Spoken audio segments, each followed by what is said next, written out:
반갑습니다. 잘 지내셨어요? 네. 예. 근데 우리 광호 학생은 오늘따라 좀 헬쑥해 보이는 것 같아요. 목사님 덕분입니다. 목사님이 왜요? 복습을 시키셔가지고 지금 살을 엄청 뺐다고 합니다. 네. 살 뺐어요? 살 뺀 것도 목사님이 시키셔서 하고 있습니다. 그래요? 훨씬 예. 보기 좋아요. 그러면 복습을 한번 합시다. 오늘 복습 내용이 너무 많아가지고요. 다 하긴 좀 어려울 것 같고 간단하게. 생각나는 몇 가지만 네. 이야기해 보겠습니다. 지난 시간에 저희가 복음의 일꾼에 대해서 좀 배웠는데 그 일꾼이라고 하는 표현에 대해서 이제 컨텍스트적인 상황 설명이 중요하다고 말씀하시면서 그 일꾼이라고 표현했던 그 바울의 이유는 그 종과 일꾼이라고 하는 말이 비슷하지만 종은 구약식 히브리적 표현이 종이라고 하는 표현이었고 일꾼이라는 표현이 헬라식 모든 만인에 대한 표현이라고 하시면서 헐문의 산에 이슬이 그렇게 시온산에 내림같이 우리 가운데 머리 대신 그리스도와 함께 우리 가운데 흘러가고 또 그것이 세상으로 흘러가야 되는 것들에 대해서 얘기하시면서 화평과 화목에 대해 설명하셨는데 예수님께서 우리에게 화평의 제물이 되시고 하나님과 우리의 관계 가운데 화목을 이루셨던 것처럼 그리고 그렇게 하나님의 관계 속에서 중보자가 되어주시듯이 우리도 세상과 화목하고 그렇게 나아가야 된다고 하시면서 세 가지를 얘기해 주셨는데 이 세 가지를 축약해서 노래로 만들어 봤습니다. 노래로 만들었다고. 쓰고도 좀 마음에 들어요. 그래서 앨범에 담을까 싶은데 약간 행진곡, 다짐하는 마음 한번 불러보겠습니다. 반주 없어요? 그냥 행진하는 마음으로. 네. 네. 만물이 그에게 창조되되 그의 안에서 그를 통하여 그를 위하여 왕권과 주권과 통치와 만물이 그의 안에서 창조되었네. 그를 통하여 회복되었네. 그를 위하여 완성되었네.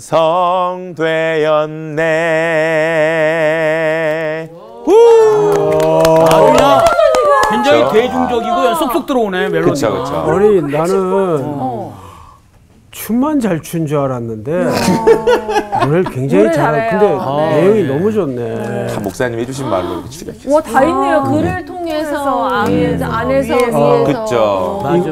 이거 좀 알려주세요. 네. 이 노래를 알겠습니다. 예, 아주 성경적인 지금 맞아요. CCM이 네. 될 것 같아요. 가사가 너무 좋은데. 칭찬받았다. 야, 이번 주에 뭐 대박이네. 살 빼지.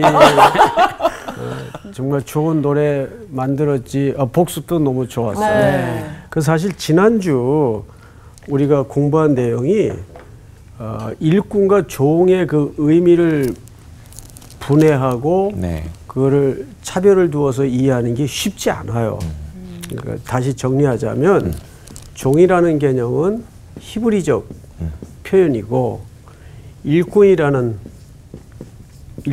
말은 헬라식 표현인데 바울이 이 표현을 쓰죠. 그 말은 그제서야 바울의 인식 세계도 어디로 넘어가고 있다는 거죠. 유대를 넘어서서 범세계적으로 그의 사명의 영역이 확대되고 그 골로새 지역의 얼굴 한번 보지 못한 성도들과 함께 자기가 그들을 위한 일꾼이 되었다는 것을 이렇게 고백하고 소개하는 겁니다. 예, 너무 좋았어요. 네. 감사합니다. 아이고 참. 오늘 수업 골로새서 6강 감추어진 비밀. 자, 우리 오늘은 골로새서 1장 24절에서 29절까지인데 우리 상훈 학생부터 읽읍시다. 나는 이제 너희를 위하여 받는 괴로움을 기뻐하고 그리스도의 남은 고난을 그의 몸된 교회를 위하여 내 육체에 채우노라. 내가 교회의 일꾼 된 것은 하나님이 너희를 위하여 내게 주신 직분을 따라 하나님의 말씀을 이루려 함이니라. 이 비밀은 만세와 만대로부터 감추어졌던 것인데 이제는 그의 성도들에게 나타났고 하나님이 그들로 하여금 이 비밀의 영광이 이방인 가운데 얼마나 풍성한지를 알게 하려 하심이라. 이 비밀은 너희 안에 계신 그리스도시니 곧 영광의 소망이니라. 우리가 그를 전파하여 각 사람을 권하고 모든 지혜로 각 사람을 가르침은 각 사람을 그리스도 안에서 완전한 자로 세우려 함이니 이를 위하여 나도 내 속에서 능력으로 역사하시는 이의 역사를 따라 힘을 다하여 수고하노라. 예, 수고하셨습니다. 여러분 오늘 본문으로 들어가기에 앞서서 우리 앞서 배웠던 내용 중에 여러분이 계속 반복해서라도 잊어버리거나 또 놓쳐서는 안 되는 이 중심 구절이 1장 16절입니다. 16절을 다시 한번 봅시다. 이건 기독론의 정수죠. 만물이 그에게서 어떻게 해요? 창조되되. 여기서 만물이라 하면 보이는 것과 보이지 않는 모든 것을 총망라한 개념이에요.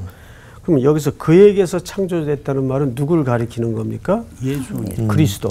네. 그러니까 예수 그리스도가 하나님의 아드님이시지만 하나님과 똑같은 신성을 가진 존재로서 창조의 역사에 동참하신 분이에요. 이게 기독론의 아주 중요한 부분입니다. 네.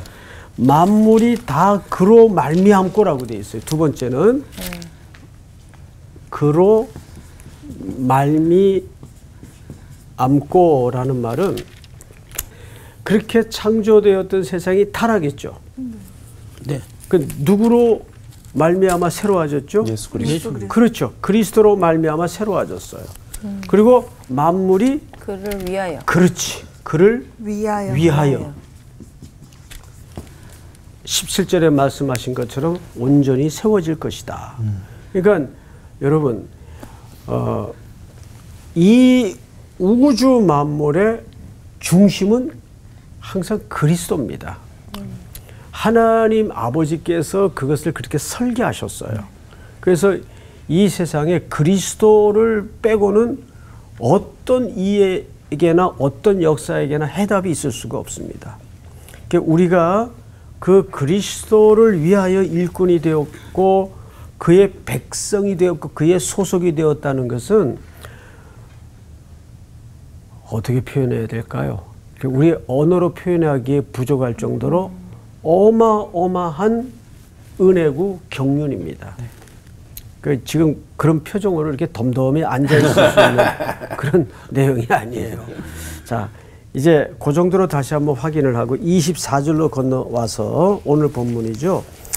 나는 이제 너희를 위하여 받는 괴로움을 기뻐하고 이게 무슨 얘기인가. 여기 나는 이제라는 표현을 써서 이제.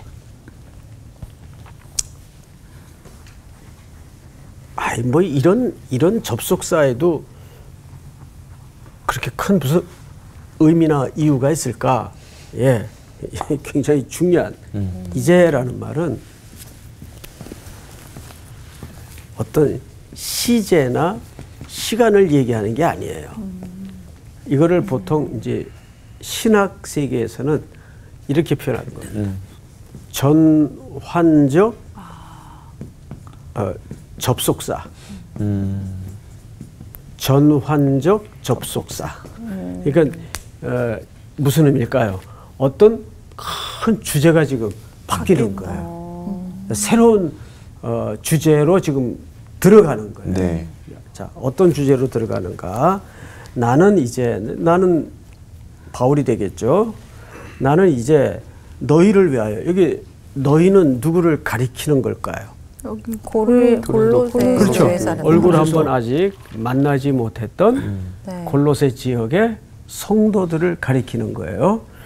자, 너희를 위하여 받는 뭐를 기뻐하고? 괴로움. 많이 괴롭다. 제가 물어볼게요, 상훈 학생. 네. 진지하게 대답해야 돼요. 바울하고 골로새 성도들하고 네.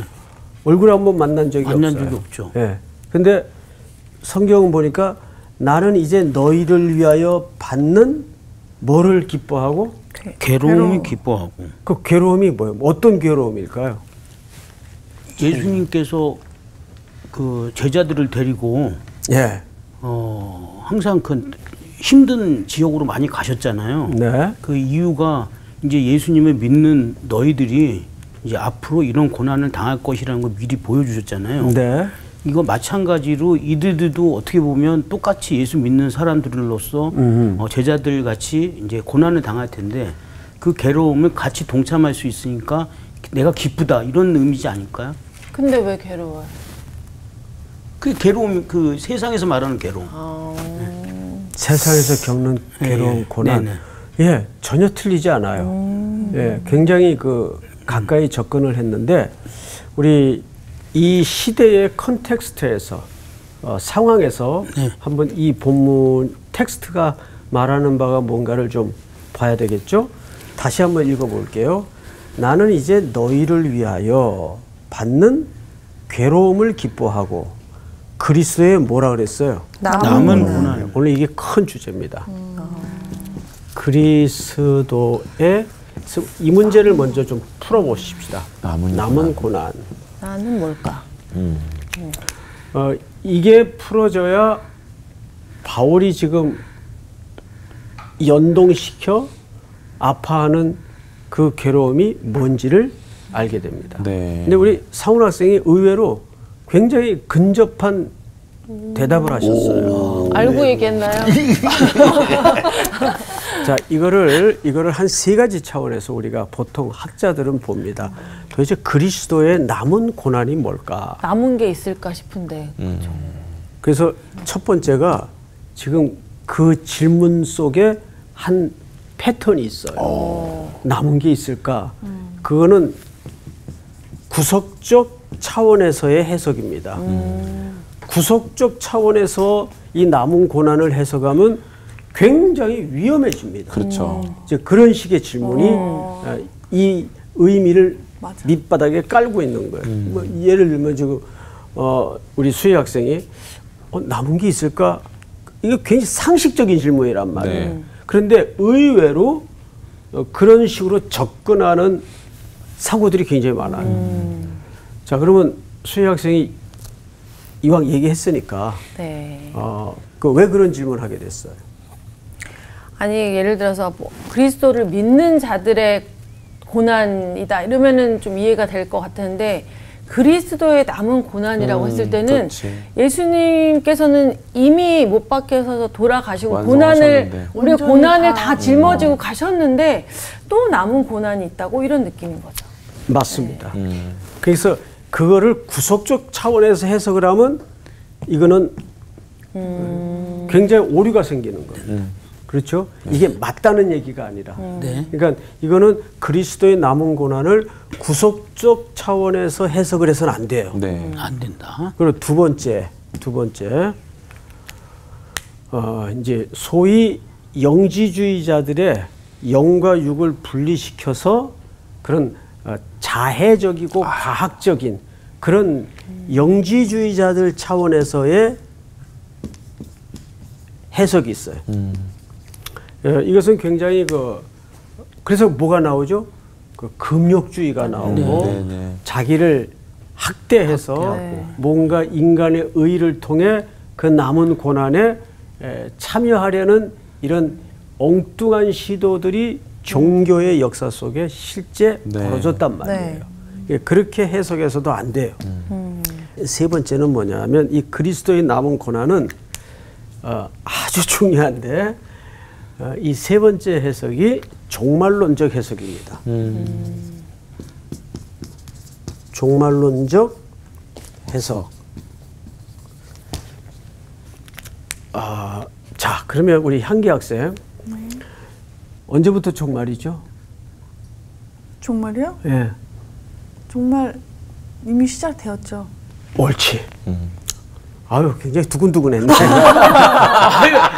내가 자, 종말에는 두 스테이지가 있어요. 하나는 우리가 종말하면은 그 어떤 끝나는 시간. 네네. 물론 그것도 종말이에요. 그런데 종말론적인 시각은 이미 종말은 십자가 사건부터 종말이 시작이 되었습니다. 이게 개혁주의 종말론의 중요한 시점이에요. 그러니까 지금 우리 향기 학생이 이미 시작이 되었죠라는 말은 굉장히 정확한 표현이에요. 이미 시작이 되었어요. 그래서 이거를 이제 보통 이미라는 표현을 써요. 신학에서 이미. 그러나 이 종말은 아직 not yet 아직 오지 않았어요. 그 우리 이제 어디 사이에 끼어 있는 거예요? 이미와 네. 아직. 그렇지. 그렇습니다. 우리는 지금 이 사이에 이 시간이라는 레일 위에 우리 삶이 얹어져 있어요. 네. 맞죠? 근데 보세요. 그러면 이렇게 종말이 시작이 됐어요.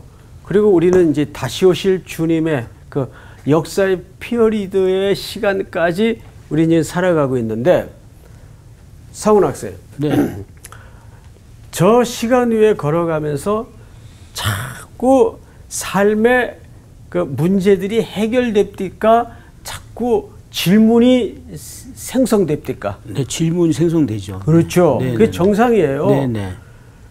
그래서 우리는 보통 이 질문을 숙제를 풀듯이 해결하고 또 이거를 좀 이 절실한 문제들을 하나님 앞에 구하는 것에 급급한 신앙생활들에 빠지기가 쉬워요. 맞아요. 예. 그렇죠? 네. 그래서 기도 제목 같은 것도 올라오면 거의 니즈에 대한 어떤 간구, 갈급함 이런 것들이 대부분 주류를 이루고 있단 말이에요. 그건 현실이에요. 그게 뭐 잘못되거나 대단히 이탈됐다는 그런 문제는 아니에요. 그런데 우리는 그 너머를 봐야 돼요. 뭐냐면 시간이라는 레일 위에 인생이 걸으면서 계속 퀘션 마크만 생겨요. 이 수많은 인생의 숙제들을 통해서 하나님은 결국 하나님이 누구신가를 배워가게 만들어요. 그리고 그 하나님은 나를 위하여 어떤 사랑을 하셨는가, 뭘 하셨는가를 결국 깨달아가게 만들면서 우리를 어디에 밀어 올리죠? 갈보리 십자가의 대속의 죽음 앞에 우리를 맞닥뜨리게 만드는 거예요. 이게 하나님의 백성들을 향한 최종적 목표란 말이에요. 근데 우리는 이제 거기까지 미처 눈을 열지 못하면 이렇게 수없이 생기는 질문에 그냥 숙제 풀듯이 인생을 살기에 바쁜. 네. 그러니까 여러분 이렇게 생각하시면 돼요. 이렇게 질문들이 자꾸 인생에 떠오를 때마다 가장 정확한 것은 뭐냐? 아, 하나님이 여전히 지금도 일하고 계시구나. 그렇게 이해를 해야 돼요. 하나님이 여전히 지금도 내 인생 속에 개입하셔서 일하고 계시구나. 무슨 소리인지 알겠죠? 네. 예. 자, 그러면 지금 우리가 남은 고난에 대해서 얘기를 하다 말았어요. 네.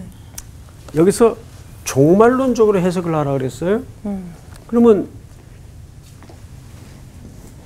십자가 사건으로 이미 종말은 시작이 되었고 최종적 종말은 아직 오지 않았어요.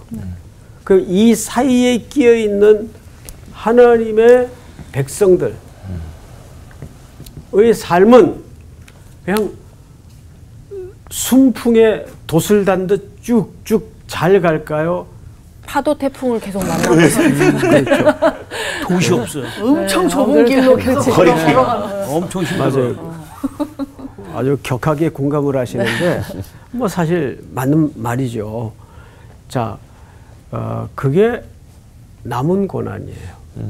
예를 들어서 그러니까 그리스도께 무슨 구속이 부족해가지고 우리 아까 조수희 학생이 질문했던 것처럼 그렇게 남아있다는 말이 아니에요.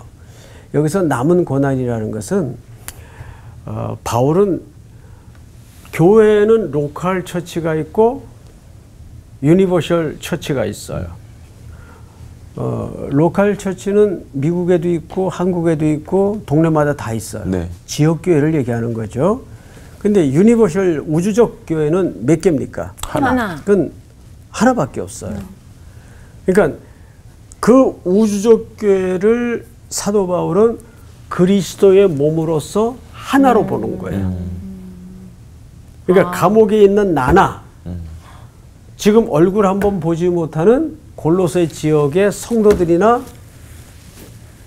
따로 이해를 하는 게 아니라 머리이신 그리스도의 몸으로서 한 팀으로 보는 거예요. 네. 하나의 교회로 보는 거예요.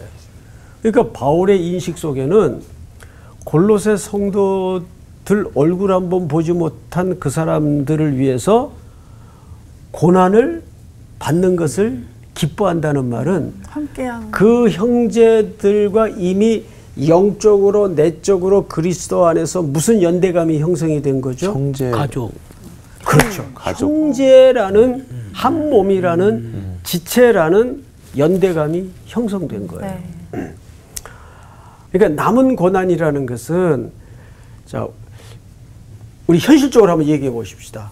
지금 우리 가장 가까이 남은 고난에 동참하는 교회가 어디에 있을까요? 북녘의 지하교회 성도들이에요. 그렇죠. 네네. 네? 평생 정말 마음껏 찬양 한번 못하고 드러내지 못하고 선배들로부터 받았던 복음을 그거 하나 붙들고 그 무슨 목사님이 계시겠어요? 지도자가 뭐 신학을 옳게 한 사람이 거기 있겠어요? 그런데도 분명 북녘 지하에는 우리의 한 지체가 된 형제들이 있단 말이에요. 네.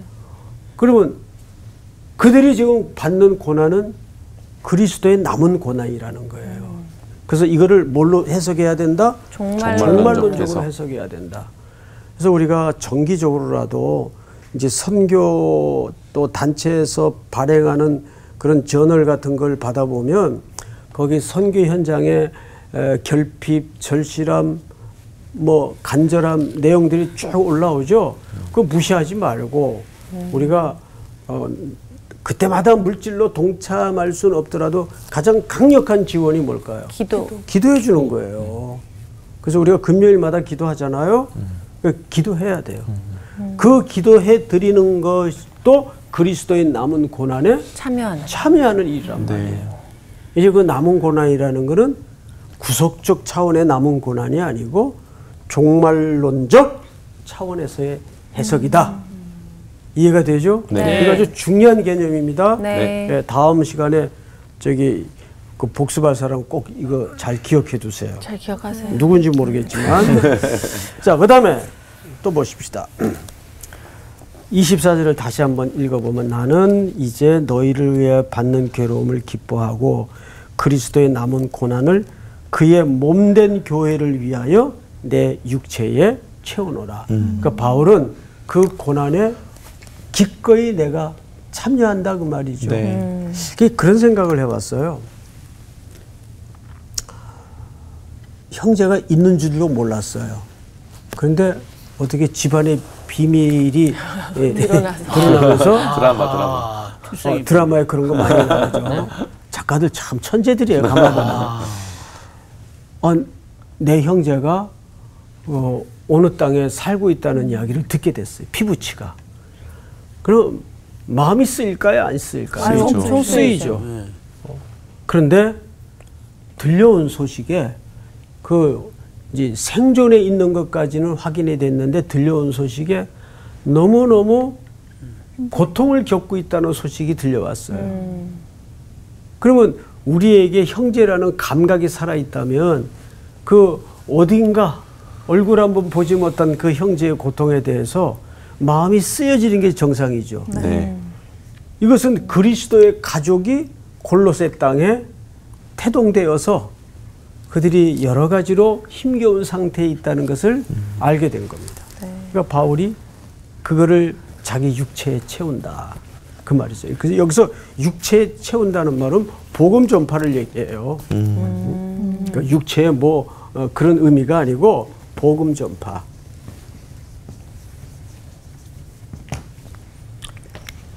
성경을 또 보십시다. 내가 교회 일꾼 된 것은 여기 종입니까? 일꾼입니까?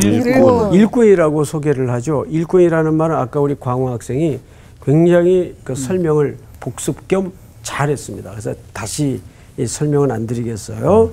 일꾼이 된 것은 하나님이 너희를 위하여 내게 주신 뭐를 따라? 직분을 따라 하나님의 말씀을 이루려 함이니라. 자, 여러분, 하나님이 일하시는 수단이 두 가지예요. 뭘까요? 말씀을 통해서 일하세요. 네. 그리고 그 말씀을 보조해 주는 또 하나의 역할이 뭘까요? 기도입니다. 말씀과 기도예요. 그래서 여러분, 기도는 단순히 개인 경건의 차원으로만 머물러서는 안 되고 이 기도 자체가 사역이에요. 잊지 마세요. 네. 기도 자체는 뭐다? 사역이다. 사역이다. 나만의 경건을 위해 존재하는 덕목이 아니에요. 그러니까 우리 기도할 때는 하나님이 일을 하는 차원에서 기도를 해야 됩니다.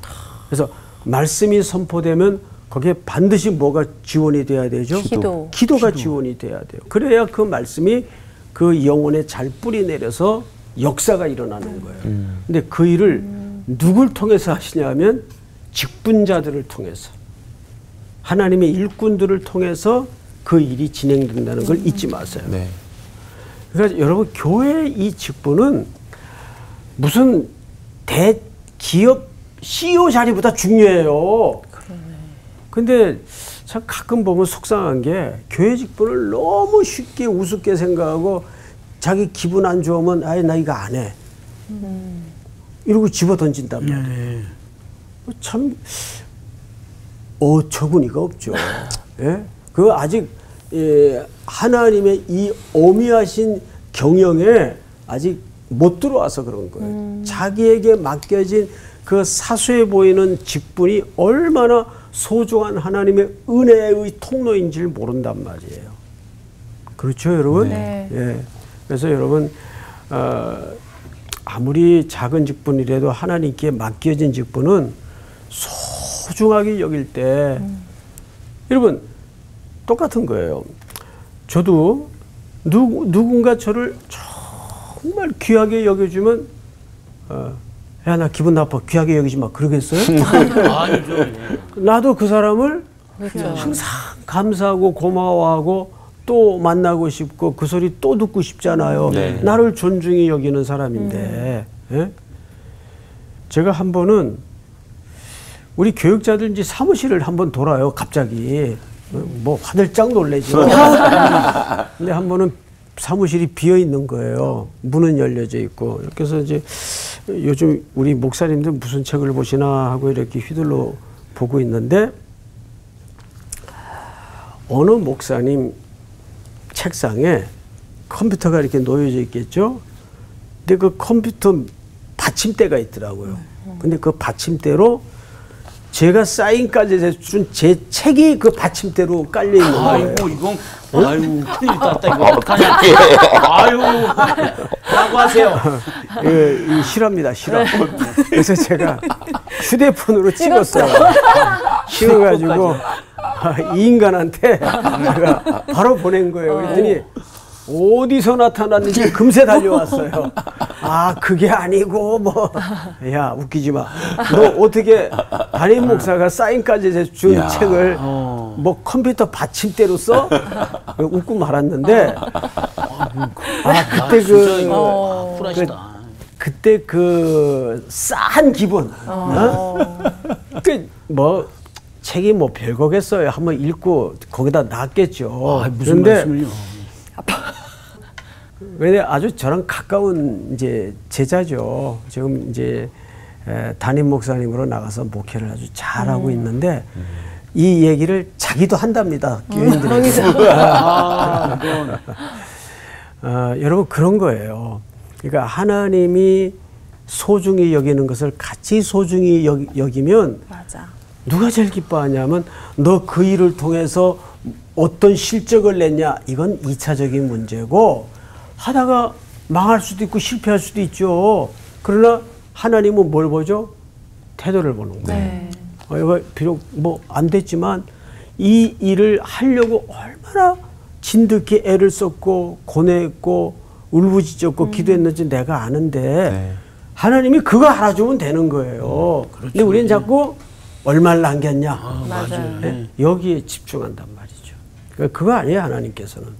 자, 성경을 다시 보십시다. 26절. 비밀은 만세와 만대로부터 감추어졌던 것인데 이제는 그의 성도들에게 나타났고 27절 다 같이 시작. 하나님이 그들로 하여금 이 비밀의 영광이 이방인 가운데 얼마나 풍성한지를 알게 하려 하심이라. 이 비밀은 너희 안에 계신 그리스도시니 곧 영광의 소망이라. 네, 여러분 보통 우리가 그 비밀이라고 할 때는 이 사전적 의미는 그 감추인 것. 예? 근데 이제 광학생 한번 대답해 보세요. 네. 비밀과 계시의 차이가 뭐죠? 비밀과 계시. 비밀과 계시의 차이요. 네, 비밀은 감추어져 있는 것이고 그렇지. 계시는 반대로 이게 드러나는 거. 그저 뭔가 드러나고 이미 우리에게 그 약속하신. 뭐라고 표현하죠? 절반만 얘기했어요. 절반. 자, 비밀과 계시의 차이는 간단해요. 네. 비밀은 자 보세요. 자, 이 안에 뭐가 있어요? 아무것도 없습니다. 비밀이에요. 비밀. 자, 그런데 계시는 뭐냐면 짠하고 보여줬어요. 네. 근데 이게 뭔지를 모르는 거예요. 보여줘도 모르는 거예요. 예? 근데 그러면 이건 어떻게만 알 수 있을까요? 성령님이 네. 우리 속에 열어줘야만 네. 알 수 있는 게 계시예요. 자, 그러면 오늘 여기서 말하는 비밀이라고는 썼지만은 사실 이 비밀은 계시를 얘기합니다. 자, 예수 그리스도는 어디에 감춰져 있었죠? 시간 속에 감춰져 있었어요. 사람들이 예수 그리스도를 하나님의 아들로 메시아로 알아봤습니까? 못 알아봤습니까? 못 알아봤어요. 그래서 예수 그리스도가 계시예요. 근데 그건 누구에게만 열어졌죠? 은혜를 받은 네. 성령의 은혜를 누리는 우리들에게만 그 계시가 열어진 겁니다. 무슨 말인지 알겠어요? 네. 예. 그런데 이 계시는 이사야서 11장 1절을 한번 빨리 찾아보세요.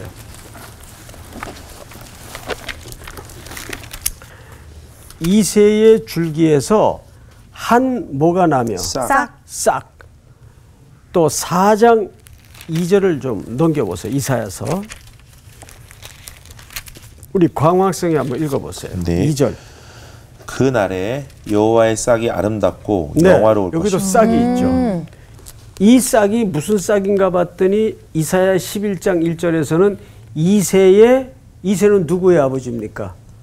다윗의 아버지죠. 메시아는 다윗의 후손을 통해서 네. 오도록 약속돼 있어요. 네. 그러니까 이 비밀이라는 것은 그리스도라는 비밀은 역사 속에서 차츰차츰 드러나요. 그렇죠? 네. 마치 나무가 자라듯 점점점 역사 속에서 드러난단 말이에요. 그리고 이 땅에 우리와 똑같은 육신의 몸을 입고 동정녀 마리아에게서 나셨어요. 네. 그리고 이 땅에 오신 거죠. 왜 사람들은 못 알아봤어요. 그분이 누군지를 몰랐어요. 맞습니다. 그런데 어떤 이에게는 그것이 메시아로 보여졌고 어떤 이에게는 걸려 넘어지는 돌이 되었어요. 네. 그거를 뭐라고 얘기를 했는가 한번 찾아보십시다. 2장 베드로전서 2장 3절부터 읽읍시다. 광호 학생 한번 읽어볼까요? 네. 너희가 주의 인자하심을 맛보았으면 그리하라. 사람에게는 버린 바가 되었으나 하나님께는 택하심을 입은 보배로운 산돌이신 예수께 나아가. 자, 여기 보면 예수가 산 돌로 네. 묘사가 되죠. 근데 그 돌이 사람들에게는 버려진 돌이라고요. 왜 버렸을까요? 아, 이건 뭐야? 필요 없는 돌로 버려진 돌이에요. 네. 그런데 성경을 보니까 보배로운 산돌이신 네. 이 돌이 보배였어요. 자, 저를 잠깐 볼까요? 마태복음 13장에 보면 농부가 밭을 갈다가 발견해. 보화를 발견해요. 네. 근데 그 밭을 이 사람 혼자만 갈았을까요? 아니요. 다른 사람. 아니죠. 이 사람에게는 그 돌멩이가 보화로 눈이 열어진 겁니다. 근데 다른 사람들에게는 돌멩이. 그냥 돌멩이였어요. 네. 아, 이건 뭐야? 그러고 화내서 버리죠. 똑같은 개념이에요. 5절 너희도 산돌같이 신령한 집으로 세워지고 예수 그리스도로 말미암아 하나님이 기쁘시게 받으실 신령한 제사를 드릴 거룩한 제사장이 될지니라. 성경에 기록되었으되, 이게 이사야의 글이에요. 보라, 내가 택한 보배로운 모퉁이 돌을 시온에 두노니 그를 믿는 자는 부끄러움을 당하지 아니하리라 하였으니 그러므로 믿는 너희에게는 뭐나? 보배. 보배.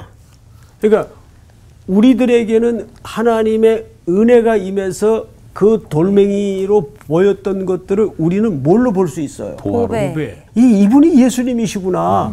보화로 만난 거예요, 우리는. 자, 그런데 그 다음 구절을 볼까요? 7절. 그러므로 믿는 너희에게는 보배이나 믿지 아니하는 자에게는 건축자들이 버린 그 돌. 건축자들이 집을 짓다가 아, 이거 뭐 돌멩이 이거 뭐야 그러고 치워버린 거예요. 버린 돌이 된 거예요. 네. 근데 그 돌이 무슨 돌이 됐어요? 머릿돌. 모퉁이의 머릿돌이 되고 또한 부딪히는 돌과 걸려 넘어지게 하는 바위가 되었도다. 안 믿는 사람들에게는 걸리적거리는 것이 되었다 그 말이에요. 그 다음에 성경을 보세요. 8절. 또한 부딪히는 돌과 걸려 넘어지게 하는 바위가 되었다 하였느니라. 그들이 말씀을 순종하지 아니함으로 넘어지나니 이는 그들을 이렇게 정하신 것이라. 이 누가 결정하신 거예요? 하나님이 결정하신 거예요. 이렇게 정하신 거예요. 그러니까 여기에서 우리가 예정이라는 이제 신학의 개념이 도입이 될 수밖에 없는데 장광호 학생이 송태근이 그 돌을 돌로 보지 않고 예수 그리스도라는 보배로 본 것은 하나님이 그렇게 은혜로 정하신 거예요. 네. 무슨 소리인지 알겠어요? 근데 지금 표정을 그렇게 하고 있어요. 너무 진지하게. 그래요? 오늘 공부는 여기까지 마쳐야 될 것 같아요. 이렇게 빨리? 감사합니다. 네, 감사합니다. 작품을 만들다 보면 네. 처음에는 이게 뭔지 모르니까 사람들이 이게 뭐야 이러다가 나중에 작품이 완성되면 그 가치를 이제 사람들이 알아봐 주잖아요. 그러니까 어떻게 보면 하나님이 지금 우리를 다 지금 작품을 만들고 있는 중간이니까 사람들은 다 모르지만 믿음의 눈을 갖고 있는 사람들은 다 우리를 다 그리스도의 하나의 큰 작품으로 다 보시는 거예요. 공연 같은 거 막 하면은 막 뭐고 막 그려 열심히 뭔지 막. 몰라 그치. 처음에. 뭐야 뭘 그랬지? 맞아. 그러다가 이거를 마지막에. 뒤집으면 갑자기. 멋진 영상이 나오듯이 맞아. 우리를 계속 만들어가는 고난이라고 말씀하셔서 그 하나의 교회라고 설명하실 때 북한 설명하셨잖아요. 근데 우리가 떼어 있는 것 같아요. 우리가 지금 살아가는 세상 속에서 우리가 남은 고난의 종말론적인 그런 계시와 해석을 갖고 한 몸으로서. 한 몸으로서 서로를 돕고 하나님이 원하시는 길을 가야 되는데 너무 여기만 보지. 나만 보고 우리 상황만 내 일만 보고 갈 때가 참 많은 것 같아서 한 번 더 북한 교회를 위해서 기도해야 되겠다. 이런 마음이 맞아요. 아까 기도가 우리가 그냥 필요할 때 구하는 게 기도가 아니고 기도가 사명이라고 하셨잖아요. 맞아. 근데 사명이면 이게 얼마나 열심을 다해서 해야 되는 건데 과연 기도를 사명으로 생각하고 하고 있었는가를 조금 맞아요. 반성하게 되는 시간이었던 것 같아요. 또 많이 합시다 우리. 네. 아까 그 밥을 사줬을 때 귀함을 느낀다고 했으니까 좀 사주세요. 그죠. 누나 얘기 아니에요. 사줄게요. 네. 와 간다. 좋습니다.